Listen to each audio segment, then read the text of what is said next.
We thank you, divine presence of all ages and places, but especially for this moment and this place where students and scholars continue to gather, where truth is sought, discovered, and shared.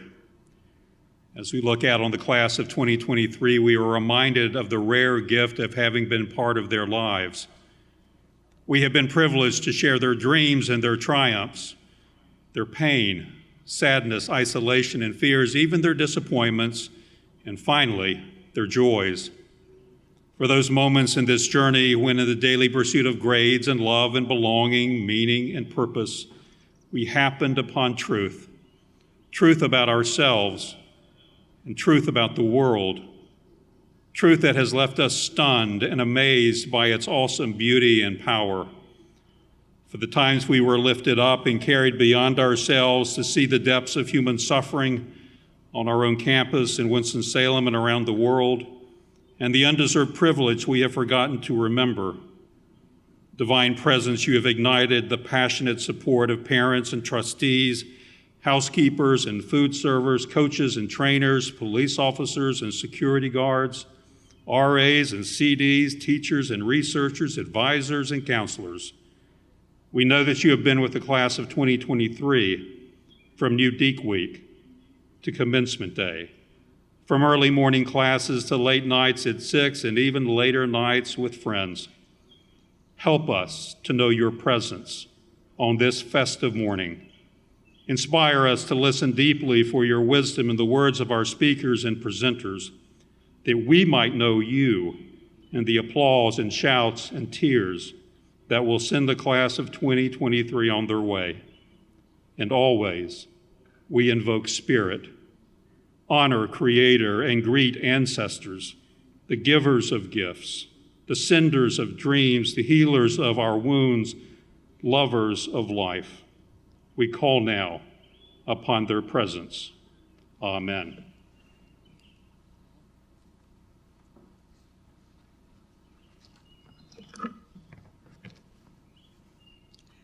Good morning, Wake Forest.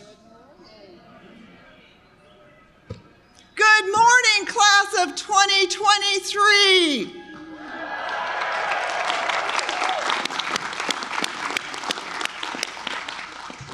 And thank you, Chaplain Almond, for your invocation. And thank you to our faculty, deans, the provost, vice presidents, and members of the Wake Forest University Board of Trustees for joining with me today to carry out one of higher education's most significant responsibilities, the conferral of academic degrees. It is really wonderful to see all of you here today, filling this quad, the families, friends, partners, and loved ones of our graduates gathered here today. In so very, very, very many ways, each of you has played a role in the journey that has led to this moment for the graduate in your life. Graduates, please join me in thanking your families and friends, both for the role that they played in getting you here and for being here to celebrate you and lift up the class of 2023.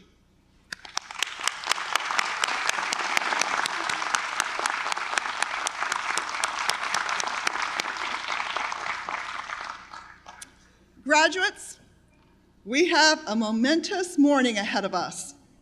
Many important and inspiring people are gathered here to offer you words of encouragement, wisdom, and hope as you prepare to enter the next phase of your lives.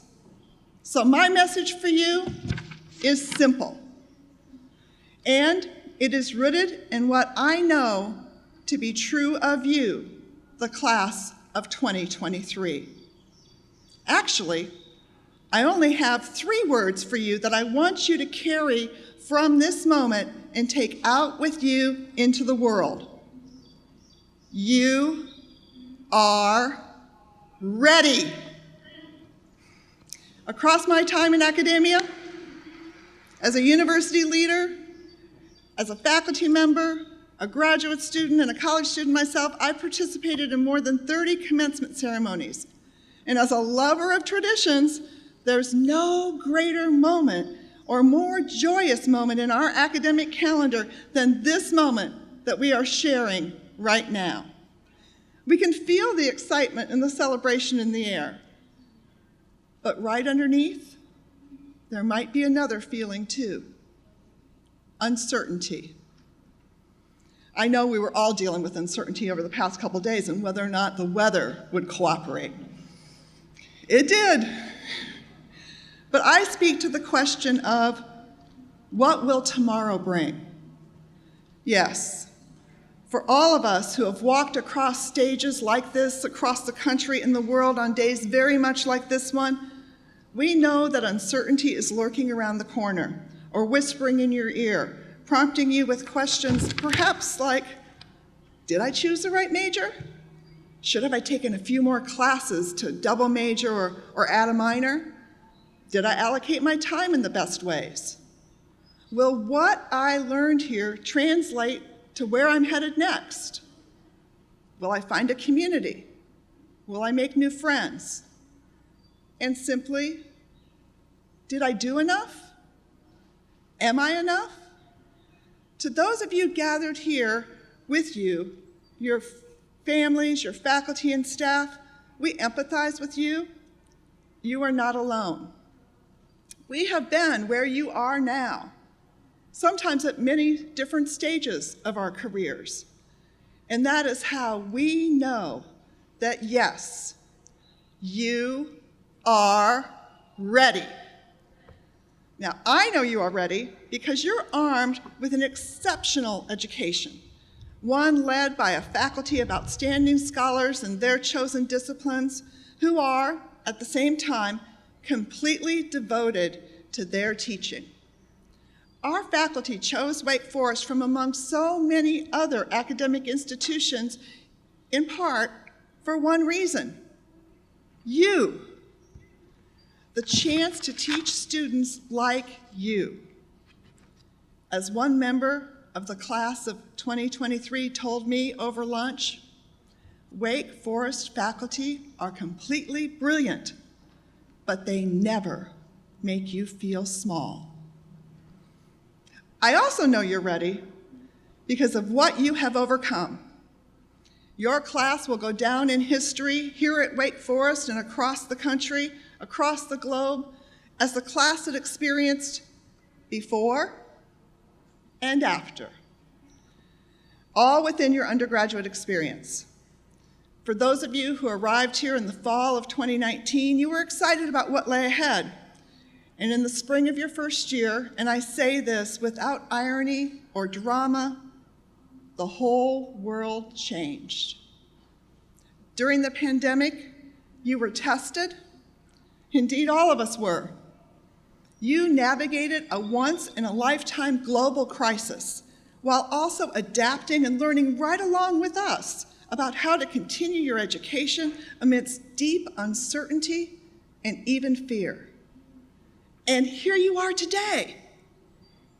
I imagine that you, like many of us who work and teach here, committed yourself to returning to campus with an even greater sense of what's true and what's important, with an even greater appreciation for this truly beautiful place, for the friends who made you laugh during Zoom classes, but even more for your dinners together in the pit, for the faculty who gave their all to teaching you in new ways, and even more when they welcomed you back, perhaps a little tearily, to their classes in person.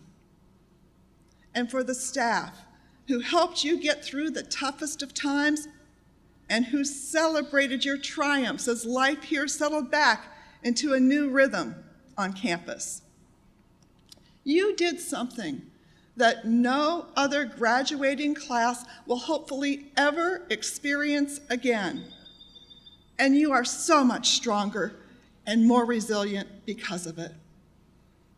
I know you are ready because through it all, you've also learned about yourselves, You have grown as people.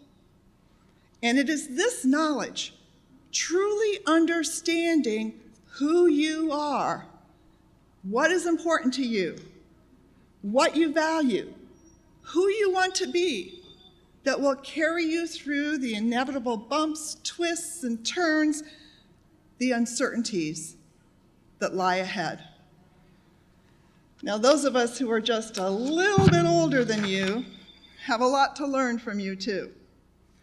Your generation has elevated for all of us the importance of caring for oneself and for one another, from mental health awareness to your focus on well-being, to the ways you have advocated strongly for justice and a more equitable society. You have lived the lesson, some could say, every flight attendant tries to teach. You must put your own oxygen mask on before you can help others. Carry that with you. It is already part of who you are.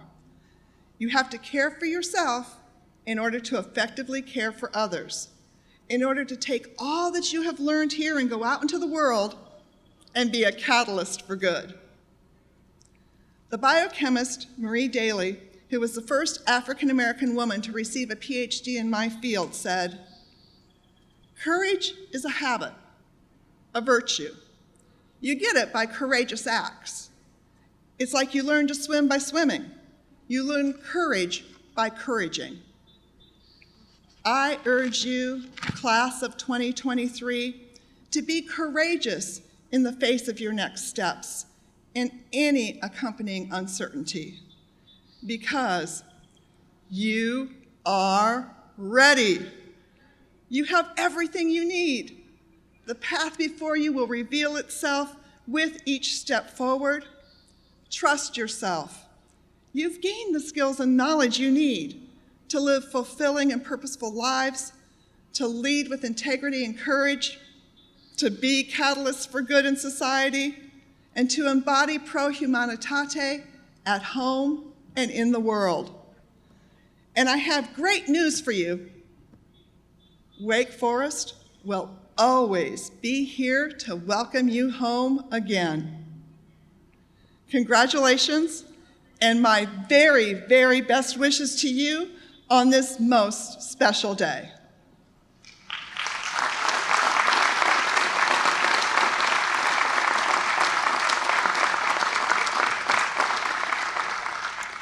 Now it is my great pleasure to invite Provost Michelle Gillespie to present the honorary degree candidates for conferral. Thank you, President Wente. Doctoral degrees are awarded not only for completion of a course of study and the production of original scholarship that has the potential to improve the world, but for extraordinary professional accomplishments. This year, the university has honored 2 individuals already whose accomplishments and values are well aligned with those of the university. Mr. Larry Culp Jr., Chairman and CEO of GE and CEO of GE Aerospace, and Dr. Alexander Acosta, the Chief Diversity Inclusion Officer of the Association of American Medical Colleges. Today, we honor 2 more extraordinary leading lights. Will Bishop Kim Lucas please come forward to be recognized?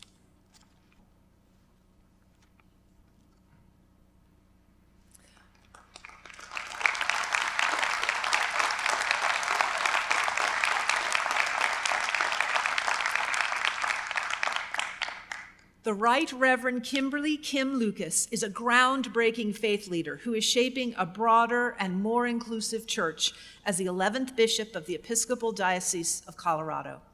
She was consecrated in 2019, becoming the first woman bishop and first African-American bishop in the diocese's 132-year history.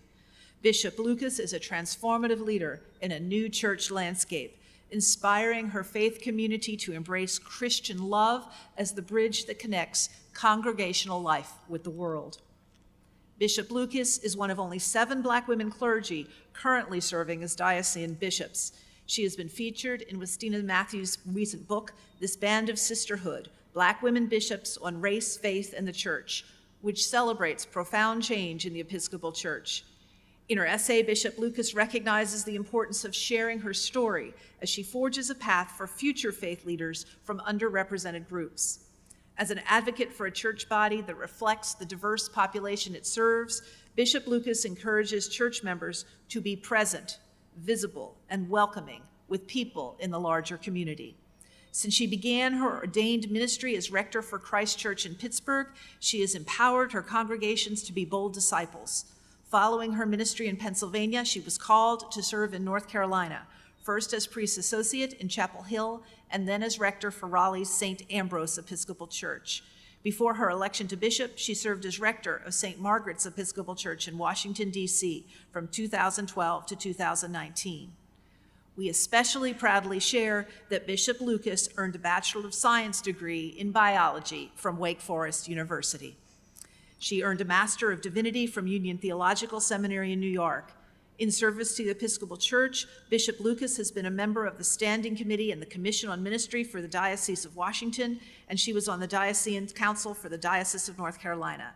She has been recognized for excellence in preaching, earning the Jonathan Nealon Award at Union Theological Seminary.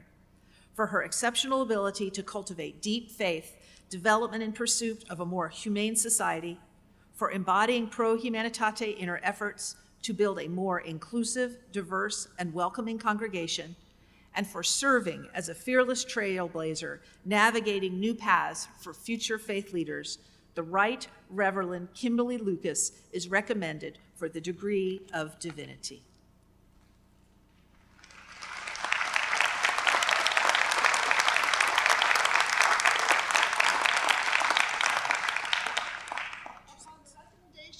Of the University Senate, and with the approval of the university's Board of Trustees, I confer upon you, Kimberly Lucas, the degree Doctor of Divinity, honoris causa, and I ask Wake Forest Professor of Humanities, Interim Dean of the School of Divinity, and Director of African American Studies Program, Dr. Corey D.B. Walker, to invest you with the university's hood.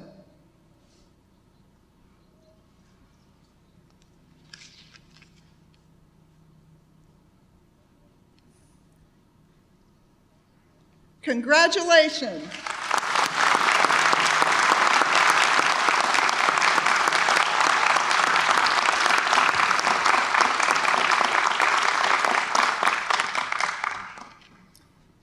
Now, will Kathy Killian-Knoll please come forward?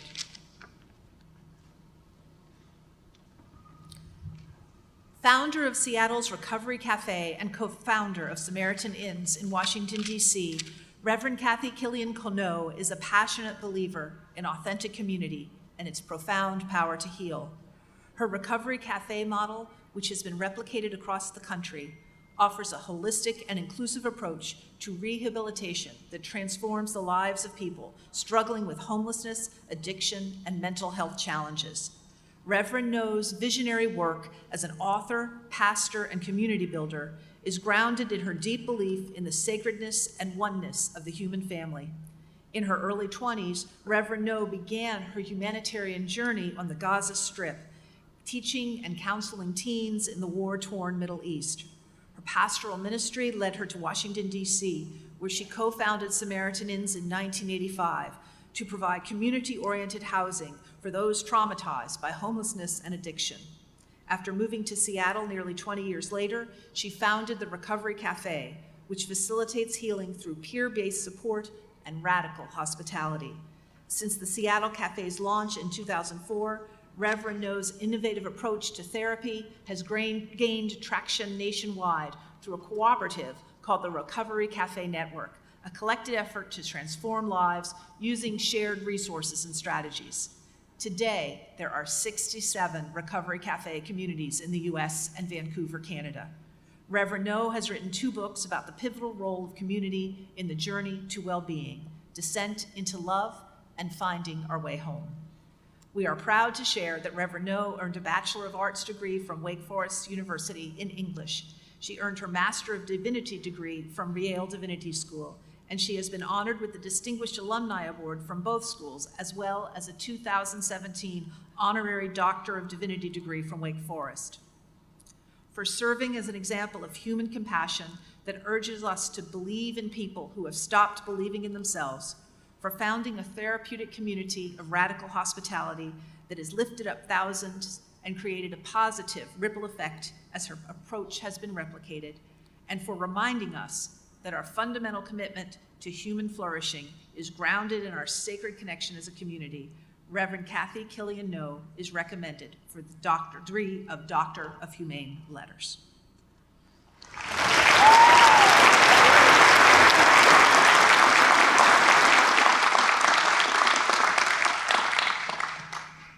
Upon the recommendation of the University's Senate and with the approval of the University's Board of Trustees, I confer upon you, Kathy Killian-No, the degree Doctor of Humane Letters, honoris causa, and I ask Wake Forest Department Chair and Associate Professor of Counseling, Nathaniel Ivers, to invest you with the university hood.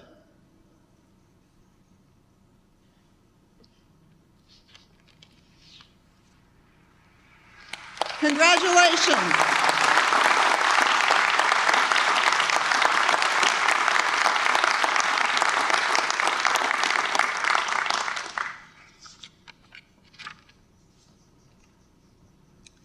As you just heard from Provost Gillespie, in more than 40 years of service since she graduated from Wake Forest, Killian-No has consistently chosen the muddy over the manicured, the foreign over the familiar, as she charted her path into a career of service.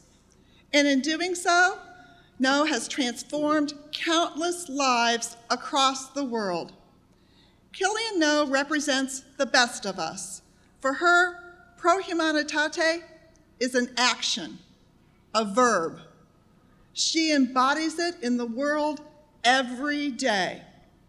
As noted, she received the Distinguished Alumni Award in 2015, and I am grateful and delighted that her courageous journey has brought her again back to Wake Forest University, this time as your 2023 commencement speaker. Please welcome Killian-No.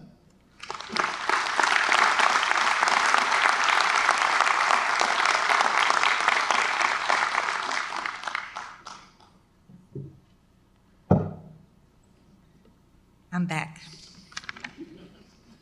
Thank you, President Wente, and thank you, everyone here for the gift of sharing in this very special day.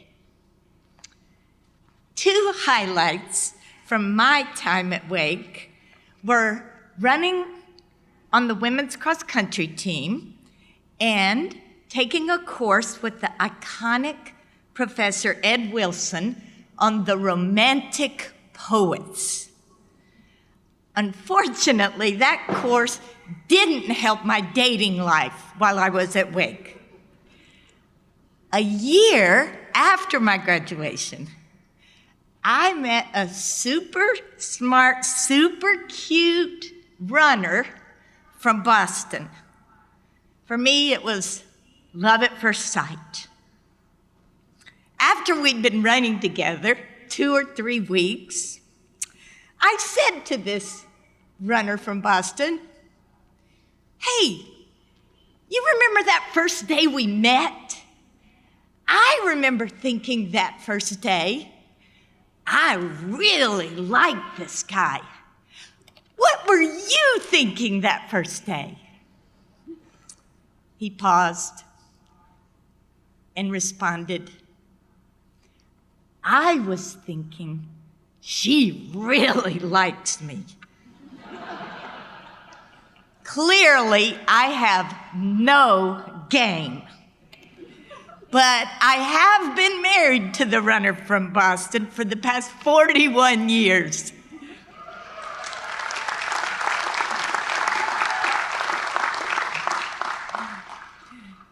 Nine years ago, we were hiking in a remote rainforest in Indonesia when I fell 30 feet into a pit, shattering both of my legs. Without skipping a beat, a man from that region of Indonesia scaled the rock face to the bottom of the pit and kneeled beside me. As I went in and out of shock, he scooped me up in his arms and bench pressed me onto the rock jutting out above us. Then he climbed up. Again, he bench pressed me onto the next rock, and then climbed up, and again and again. After 2 surgeries, extended time in a wheelchair, ongoing physical therapy, and some ongoing symptoms of post-traumatic stress, there is one thing I know more deeply than I knew it before. No one gets out of the deep pit on their own. Honestly, no one accomplishes anything of lasting value on their own. For the past 40 years, I've had the privilege of walking alongside individuals emerging from the deep pits of trauma and the results of trauma. I'd like to share just a few things I've learned from these courageous individuals about purpose, power, and proximity. By the way, I learned about alliteration right here at Wake Forest. Graduates, you leave Wake Forest steeped in pro humanitate. You understand that what gives purpose and meaning to life is not what we get, but what we give. But today you enter more fully into a dominant culture hell-bent on convincing you that life is about acquiring more and more of what will never satisfy your deepest longings. Today you enter more fully into a dominant culture where there is little agreement about what is true. Commit to a daily practice of listening to the deepest truth within yourselves. That practice might be prayer, meditation, time in nature, or simply some time each day off of our devices. For as theologian Howard Thurman warns, if you cannot hear that truth within yourself, all of your life, you will spend all of your days on the ends of strings that someone else pulls. When I think of finding purpose in what we give, I often think of Jenny. Jenny was sexually abused by an older brother and became pregnant at 14. Her parents sent her to a home for teen mothers where she was exposed to an array of illegal drugs. She spent the next 12 soul-scorching years addicted to heroin. As Jenny began to heal from her trauma, she began to ask, what gift do I have to give? One day she burst into my office at Recovery Cafe and she told me, as an IV drug user, I was awesome at finding veins. I'm going to become a phlebotomist. She enrolled in a medical technician's program and was rated best in her class. Which brings me just to a couple of things I've learned about power.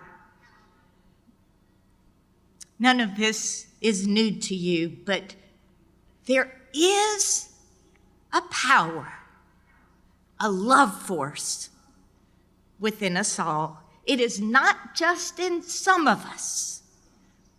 It is in all of us. And every single human, regardless of past experiences or painful realities, has a unique power to influence others. One Easter Sunday, when my daughters were ages 4 and 6, we were standing on the steps of our ecumenical church in Washington, D.C., when a friend who had a special relationship with the 6-year-old approached and handed the 6-year-old a basket filled with tiny chocolate eggs. When the 4-year-old realized that this friend had not brought a basket for her, she began to wail. Fortunately, I had recently completed an 8-week parenting class, so I knew exactly what to do. I dropped to one knee to establish eye contact, and then in the most empathetic voice, to validate her feelings, I said, "Phoebe, you're feeling left out." In a voice 3 times her size, Phoebe screamed, "I'm not feeling left out. I have been left out." As you know so well, an unconscionable number of people in our nation and our world have been left out. They have been left out by racial inequality, socioeconomic inequality, and disparities in healthcare and education. Many years ago, our nonprofit in DC called Samaritan Ends was given no choice but to sue the District of Columbia for violation of the fair housing laws of the Civil Rights Amendment. The case ended up in a 13-day trial in federal court, at the end of which the judge ruled the District of Columbia acted in gross violation of the fair housing laws. This ruling has been used across the U.S. in support of fair housing. That would not have been possible without our pro bono attorney, who died unexpectedly shortly after the ruling on our case. At his funeral, his grieving widow said to me, "Working for the people your nonprofit serves was the most meaningful and joyful work of my husband's 36-year career."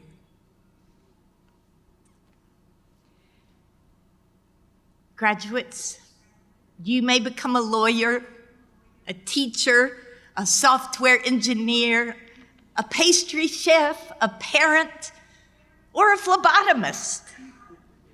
Whatever ways you give your life, use your unique power to influence on behalf of some individual or group being left out, until their suffering becomes your suffering, until their joy becomes your joy.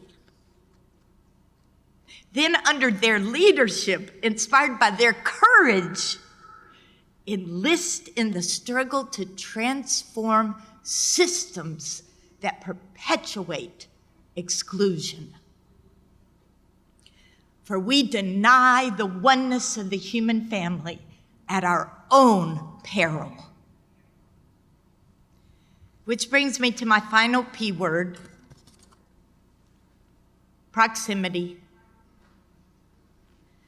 During the very violent final year of apartheid in South Africa, some members of our DC community spent time with the community in South Africa risking their lives to bring an end to apartheid.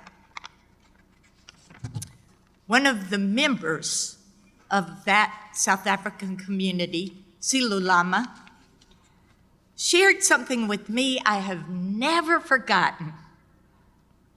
He said, "I am grateful for all those who have joined in the struggle, but struck by the fact that many of them do not have one single real relationship that crosses a racial, socioeconomic, or political divide." Graduates, you understand that proximity makes real relationships possible, that real relationships are what change us and will ultimately change our world. John experienced a lot of trauma as a child. As a young man, his aching for belonging landed him in a violent gang. He covered his body with tattoos proclaiming his identity as a member of that gang. Eventually, it was methamphetamines that beat him nearly to death, not a rival gang. He struggled through the door of our Seattle Recovery Cafe so weighted down by shame, he couldn't look us in the eye. But he kept showing up, forming real relationships. One day, after he'd been showing up day in and day out for 9 months, he said to me, "I turned my gun over to the police this morning." "What gun?" I asked. "The one that's been strapped to the bottom of my leg underneath my pants every day I've been coming here." And then he went on to explain, "You see, I'm learning to live from love instead of fear." I wonder what gun some of us need to turn over. What do we use to protect or defend ourselves? For some, it's our insistence on being right, or on blaming or demonizing others. Whatever it is, may we all learn to live from love instead of fear. May we scoop others into our arms, bench press them out of deep pits, and discover in the process of liberating others, we ourselves are being liberated. May we experience that it is in giving our lives that we find life, full of meaning and irrepressible joy. Thank you so much for listening.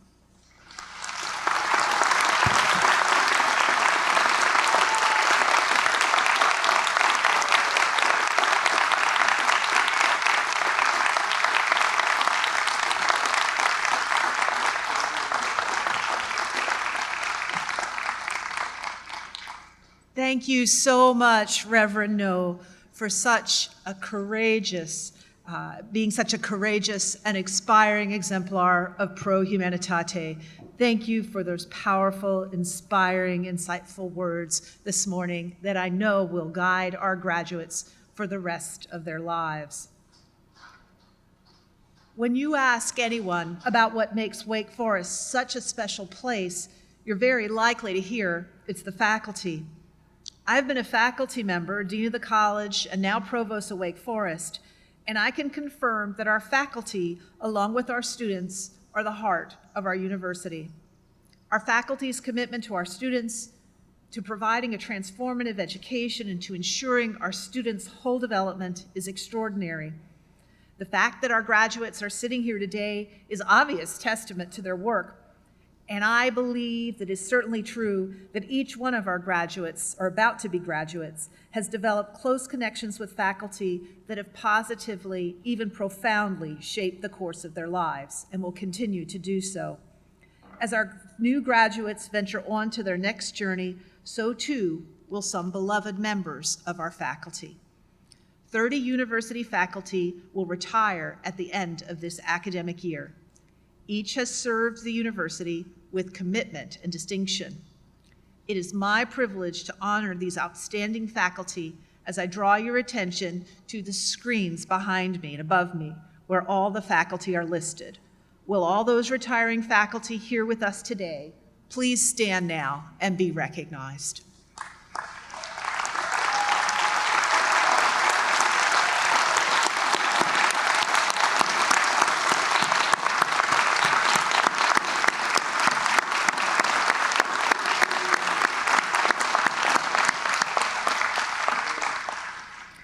Next, we recognize graduates from the School of Divinity, the School of Law, the School of Medicine, the Graduate School of Business, and the Graduate School of Arts and Sciences. Graduate and professional school degrees were conferred in separate hooding ceremonies this weekend. Today, we are honored to celebrate the accomplishments of these graduates as a university. Graduates, as I read the name of your school, please stand and remain standing until all graduate and professional school graduates have been recognized. Audience, please hold your applause until all advanced degree graduates are standing. The School of Divinity, the School of Law, the School of Medicine, the Graduate School of Business, the Graduate School of Arts and Sciences. Congratulations, graduates.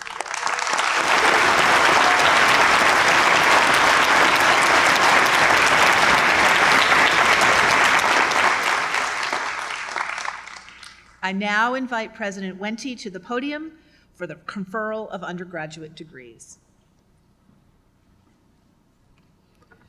I call upon Interim Dean of Wake Forest College of Arts and Sciences, Tony Marsh, to formally present his candidates for bachelor's degrees. Thank you, President Wente. Will the candidates for the degree Bachelor of Arts please stand?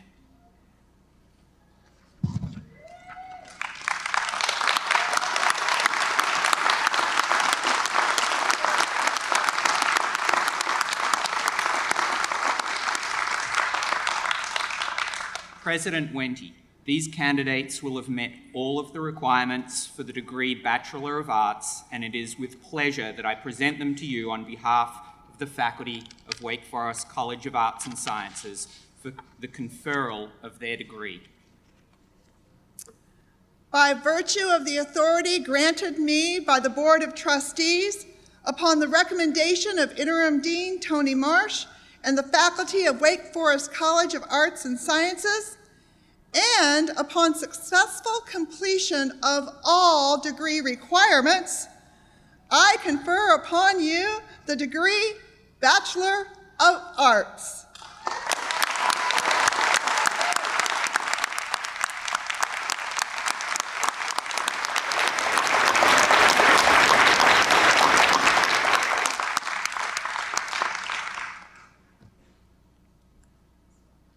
Please be seated.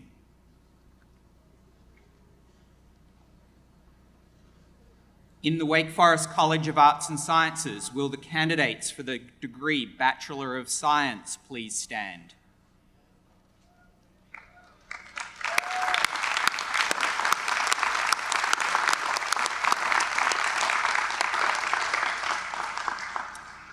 President Wente, these candidates will have met all of the requirements for the degree Bachelor of Science, and it is with pleasure that I present them to you on behalf of the faculty of Wake Forest College of Arts and Sciences for the conferral of their degree.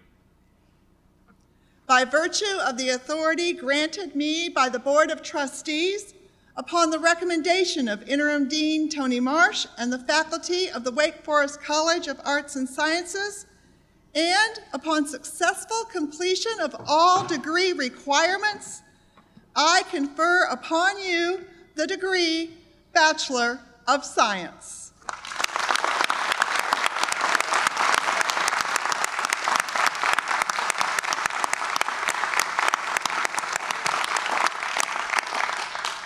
Please be seated. I call upon the Dean of the School of Business, Annette Ramp, to present her candidates for bachelor's degrees. Thank you, President Wente. Will the candidates for the degree Bachelor of Science in the School of Business please stand?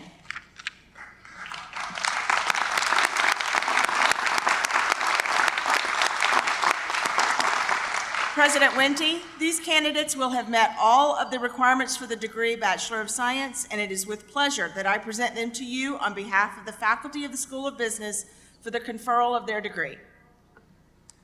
By virtue of the authority granted me by the Board of Trustees, upon the recommendation of Dean Annette Ramp and the faculty of the School of Business, and upon successful completion of all degree requirements, I confer upon you the degree Bachelor of Science.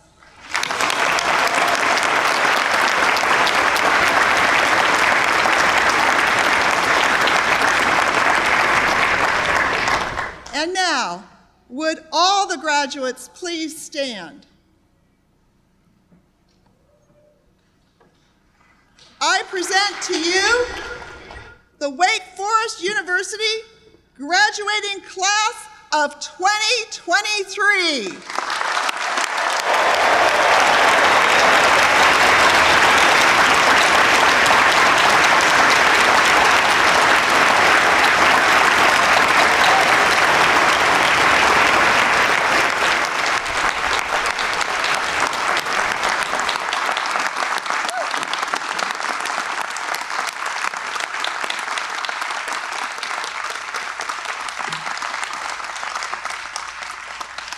Please be seated. Let me offer each of you my deepest congratulations as you begin your next exciting adventure. Know that here, among the red bricks, wrought iron, magnolias, and the tens of thousands who call themselves Wake Foresters, you will always have a home. I now call upon Captain Keon Patrick, Assistant Professor of Military Science, for the ROTC commissioning.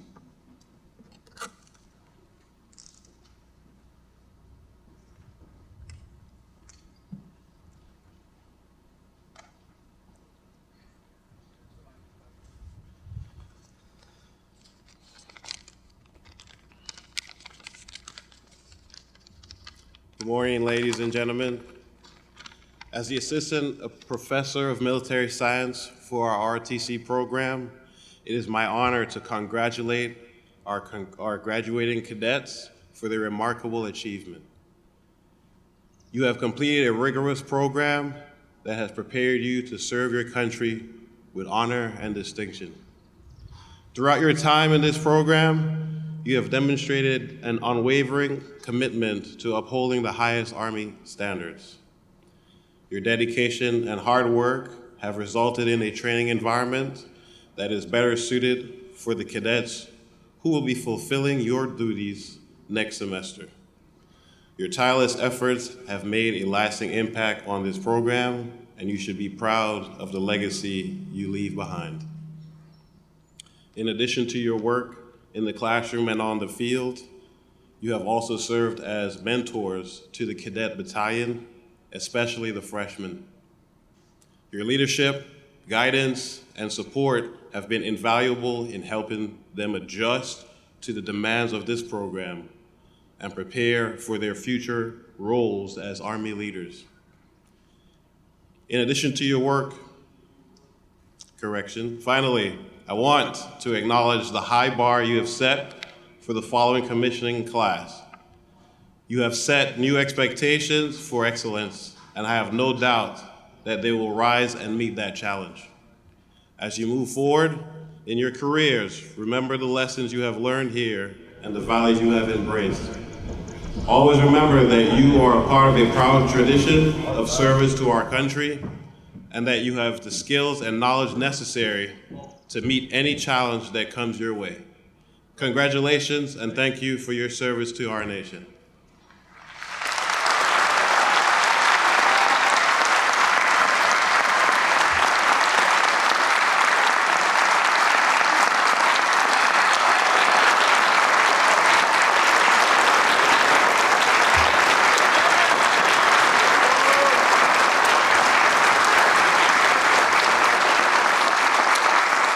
At this time, I'm going to administer the oath that will officially convert these cadets from cadets into second lieutenants in the United States Army.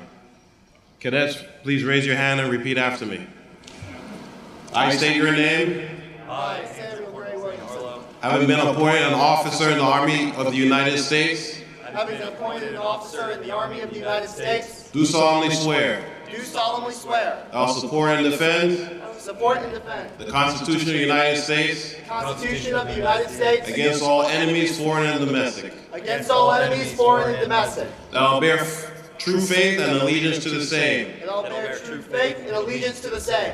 That I take this obligation freely. That I take this obligation freely. Without any mental reservation or purpose of evasion. Without any mental reservation or purpose of evasion. I will well and faithfully. Well and faithfully. Discharge the duties of the office. Discharge the duties of the office. Of which I'm about to enter. Of which I'm about to enter. So help me God. So help me God. Congratulations, Second Lieutenant.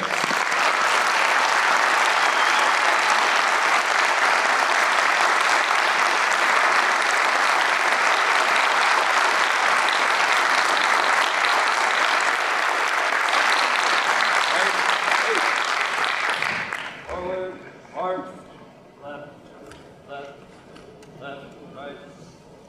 Left, left, left, right.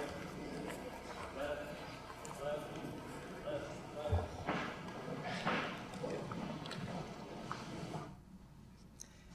Congratulations to our new second lieutenants. Thank you for your service to our country.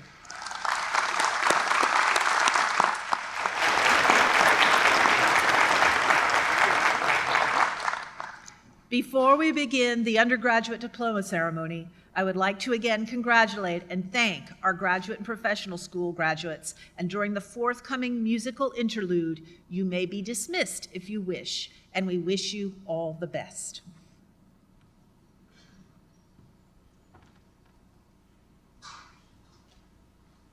Please take your seats.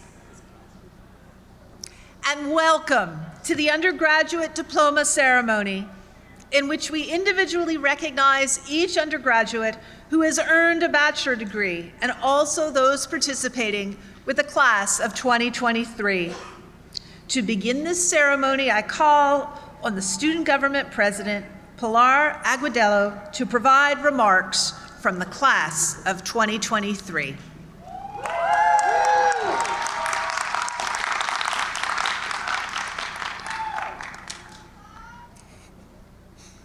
Good morning, friends, family, faculty, staff, and all who have filled today's seats and given me all the nerves. Most of all, hello, class of 2023, and welcome to your graduation. Long before being a student here, Wake Forest was my home. Whether I was enjoying soccer camps in the humid summer heat or spending Christmas with my nonna here in Winston-Salem.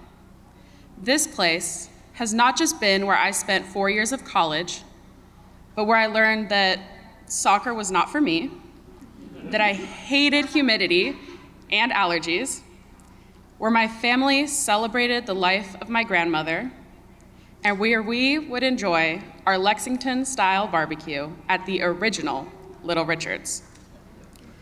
4 years ago, after decision day, when I never thought I would find myself at Wake Forest, mind you, my dad went here, so I was very anti going to his alma mater, my parents sat me down for a little chat. Of course, the obnoxious 18-year-old me thought they were being rather dramatic, but nonetheless, I joined them at the dinner table. In short, my parents explained to me that my experience at Wake Forest would not be the same as the one I had in Oregon or at any other point in my life. I was going to attend a prestigious, predominantly white institution in the South. My parents weren't talking about the natural progressions of growing up. What they were telling me was that my time at Wake Forest would be unparalleled, that the liberties I may have had in Portland may not be the same here, and in fact, they may be worse. But I didn't much care for the reality check, and I looked at my parents, nodded along, and said, I guess we'll just have to wait and see. But in all honesty, I didn't know at the time just how overwhelming the experiences at Wake Forest could be as a marginalized student. And I certainly didn't know that it would lead me to today, speaking to you as student body president and fellow member of the class of 23. When I graduated high school, I donned the red cap and gown of my school, and on my cap, I wrote, "Watch out, Wake. The South won't know what hit 'em." And now, today, I walk across this stage alongside each of you, and all I want to do is laugh because I sounded like a fool. I was just some recently turned 18-year-old woman who thought I understood the world and everything about it. That all it took was perseverance and standing up to some metaphorical big man to get what I want. The reality is, I did not know it all then, and I certainly don't now. I have felt so amazing and joyous on some days, and so alone on others. I questioned myself, who I was, and what tomorrow might bring. But what I have come to learn is that it wasn't about me or what I could or couldn't do. It was about us, all the good times and the bad, and some very, very unprecedented times. About the people we have lost along the way and the ones who have been next to us since day one. The ones that made us feel a little less alone and a little more empowered.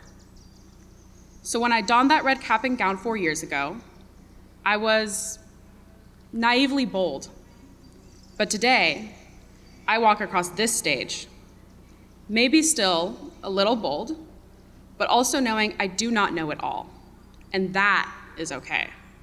It is okay to walk across this stage and be uncertain, to not know where you are going or what you are doing, because 4 years is a while, but this is just the start of all that is to come. What you should remember is that this has been our home, and the people in it are very excited for your journey. This place will always be yours. It has given us immense joy, but has also brought us challenge and hurt, as a home sometimes does. It is not ever easy, but there is a corner for everyone at Wake, and if there isn't, or there wasn't, we have carved our own corners, made room for what we want and what we need. These 4 years have some amazing experiences, and some tough ones too, from our Demon Deacon football team being ACC Atlantic champions, to our baseball team ranking first in the nation. Yeah. Our championship-winning cross-country team, and our killer women's golf, our volleyball team, which has a special place in my heart. And let me remind you of that Wake Forest versus Duke basketball game freshman year. I think this is the second time I've seen the quad this crowded. I've watched as our dance company owns the stages and our theater program steps into their roles as if they've been playing them for decades. And of course, who could forget our debate team, which clinched the first ever Triple Crown by winning 3 national tournaments.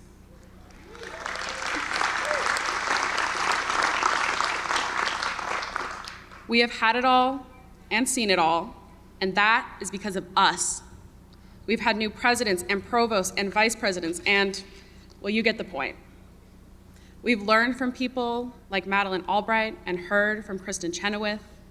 We survived winter storms and fires, literally and figuratively. We didn't just come back from a pandemic, but we thrived in so many ways. And I know it's cliche to bring those up, but we got through them. We went through daily screenings on Sneeze Safe. We got tested regularly and often feared who we were around, scared that we'd be locked away for 2 weeks at the Best Western. We were isolated. But even through the confusion and fear and burnt oranges, we persevered.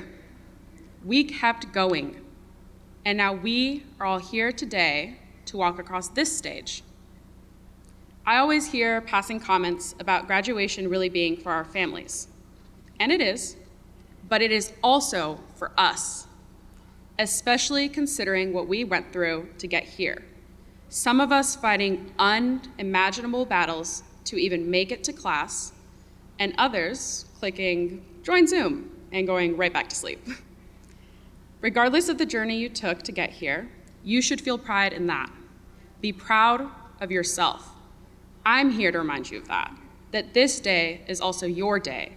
So scream and dance and shout, whatever you want to do as you cross this stage, because you deserve it, every ounce of it.